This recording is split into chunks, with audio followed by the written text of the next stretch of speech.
नमस्कार. छायाज रेसिपीजमध्ये आज आपण मस्त अशी रेसिपी बनवणार आहोत, जी तुम्ही नाश्त्यासाठी किंवा रात्रीच्या जेवणासाठी सुद्धा बनवू शकता. चला तर बनवायला सुरुवात करूया. इथे मी 1 वाटी पोहे घेतलेत. यामध्ये भरपूर पाणी घालून पोहे स्वच्छ धुवून घ्यायचे. कुठलीही एक वाटी तुम्ही सेट करा आणि तिने 1 वाटी पोहे मोजून घ्या. पोहे स्वच्छ धुवून घेतले. यानंतर यातलं सगळं पाणी मी काढून टाकलं आहे. आता पोहे बाजूला ठेवूया आणि एक वाटण तयार करून घेऊया. तर यासाठी इथे मिक्सरचं भांडं घेतलं आहे मी.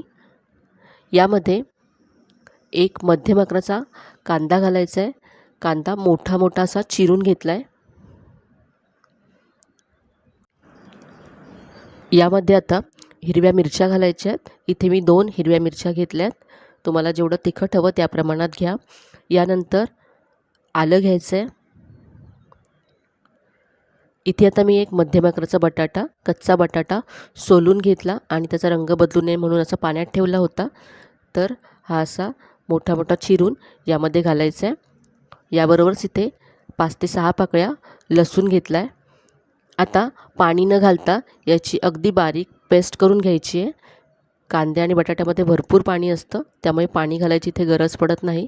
ही पेस्ट आता आपण जे पोहे भिजवून ठेवले होते त्यामध्ये घालायची आहे. त्याआधी हे पोहे असे हाताने छान कुस्करून घ्यायचे. एकजीव करून घेतलेत पोहे. आता जी पेस्ट आपण तयार केली ती यामध्ये घालायची आहे आणि हे सगळं आता मिक्स करून घेऊया. या पेस्टमुळे खूप मस्त चव येते या रेसिपीला.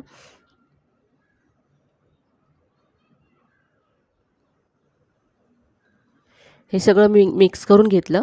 आता यामध्ये पुढचं साहित्य घालूया. तर इथे मी 1 चमचा चिली फ्लेक्स घेते. चिली फ्लेक्स नसतील तर तुम्ही चवीप्रमाणे लाल तिखट घातलं तरी चालेल. यानंतर बारीक चिरलेली कोथिंबीर घालायची आहे. यानंतर इथे मी चवीप्रमाणे मीठ घातलं आहे. आता हे सगळं मिक्स करून घेऊया.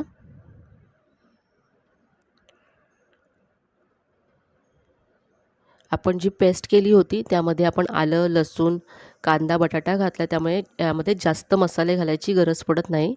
आता इथे मी अर्धी वाटी बेसन घातलं आहे. यानंतर इथे मी 1 वाटी गव्हाचं पीठ घेतलं आहे. तर गव्हाचं पीठ यातलं मी अर्धं घातलं. गव्हाचं पिठाचं प्रमाण हे कमी जास्त लागू शकतं. इथे मी अजिबात पाणी घातलेलं नाही आहे. जी आपण पेस्ट बनवली होती आणि पोह्यांचं जे मॉइश्चर आहे त्यामध्येच हे पीठ मळायचं आहे. तर इथे मी सगळं गव्हाचं पीठ घालते.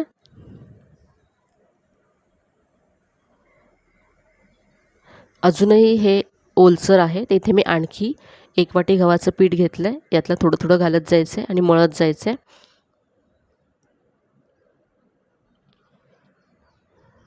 आपण अजिबात पाणी घातलेलं नाही आहे आणि या पेस्टमध्येच आपण हे पीठ मळतो आहे, त्यामुळे खूप छान चव येते या रेसिपीला.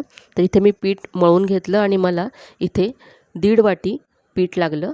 आता यावरती 1 चमचा तेल घालायचं आहे आणि पुन्हा हे मळून घ्यायचं आहे.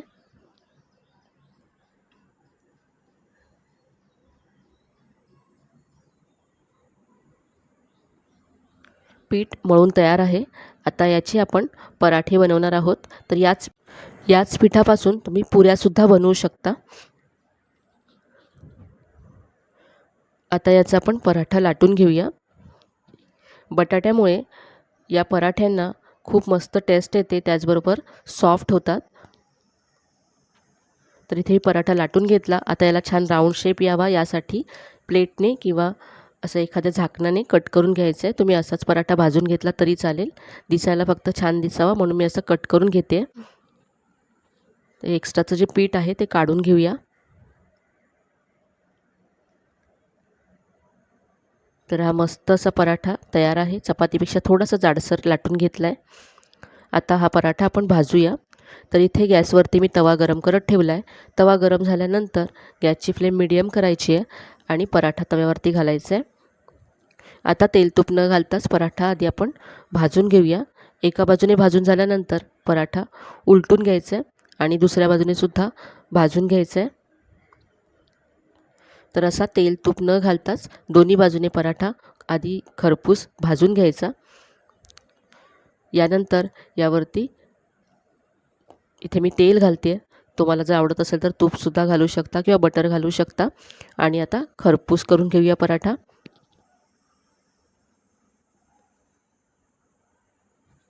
तर हा मस्त पराठा तयार आहे. रंगसुद्धा पहा किती मस्त आला आहे. काढून घेऊया. तर इथे पराठा मी टोमॅटो केचपबरोबर सर्व केला आहे. तुम्ही दह्याबरोबर, लोणच्याबरोबर खाऊ शकता. असासुद्धा हा पराठा खूप छान लागतो. अगदी मऊ लुसलुशीत आणि चवीला खूपच मस्त होतो. अगदी झटपट होणारी रेसिपी आहे.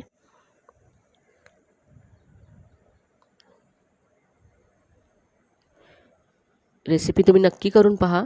रेसिपी कशी वाटली मला कमेंटमध्ये कळवायला अजिबात विसरू नका. आजची ही रेसिपी तुम्हाला आवडली असेल तर व्हिडिओला जास्तीत जास्त लाईक करा, शेअर करा. चॅनलवर नवीन असाल तर चॅनलला सबस्क्राईब करायला विसरू नका. चला तर मग पुन्हा भेटूया अशा छान छान आणि नवीन नवीन रेसिपीजसह. तोपर्यंत धन्यवाद.